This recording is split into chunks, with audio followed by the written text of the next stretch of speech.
کہتے جی کشمیر میں مسلمان شہید ہو رہے ہیں، یہ تو تاریخ آدم ہے، آدم کا بیٹا شہید نہیں ہوا، حابیل نے اپنے بھائی کو نہیں کہا، یہ تو نظام عالم ہے۔ لیکن بہرحال ہر مسلمان کے دل میں کشمیریوں کے لیے، فلسطینیوں کے لیے، شامیوں کے لیے، سب کے لیے درد ہونا چاہیے۔ کچھ نہیں کر سکتے، دعا تو کر سکتے۔ باقی جو آپ کہتے ہیں نا جی کہ حکومتیں کچھ نہیں کر رہی، حکومتیں کیا کریں گی جناب؟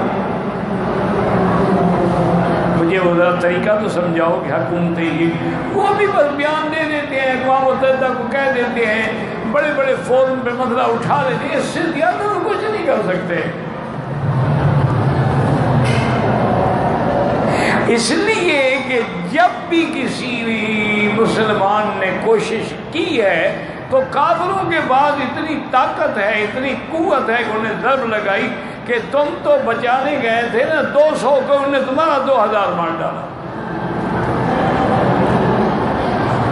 اس کا واحد علاج ہے جو میں نے عرض کیا تھا نا، یہ مہربانی کر کے میڈیا کے ذریعے، اخبار کے ذریعے، فیس بک کے جو بھی آپ کے وسائل ہیں، کہ ہر مسلمان جو ہے وہ ان کے مال کا بائیکاٹ کرے کہ میں نے میڈ ان انڈیا نہیں بھیجی، بس ہر مسلمان کوئی چیز ان کے ملک کی نہ خریدے۔ آپ 6 مہینے یہ بائیکاٹ کریں، دیکھیں گے کیسے سارے مسئلے ٹھیک ہوتے ہیں کہ نہیں ہوتے ہیں۔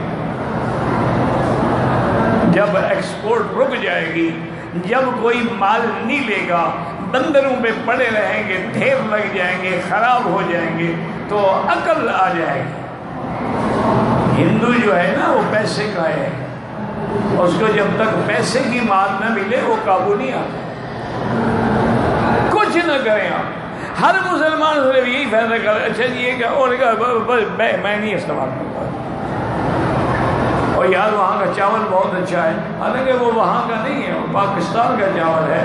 بدقسمتی سے تمہاری کمپنیاں لوگوں سے دھوکہ کرتی ہیں تو تمہارا اعتبار کوئی نہیں کرتا۔ وہی چاول جاتا ہے دبئی میں، وہ اپنی بوریوں میں ڈال کے مہر لگا کے بھیج دیتے ہیں کہ ان کا ہے نہیں، بھاؤ تمہارا ہے، لیکن تمہارا ماشاءاللہ اتنا باہر اعتماد ہے کہ تمہارا نام لکھا ہو کہ لینے کے لیے بھی تیار نہیں۔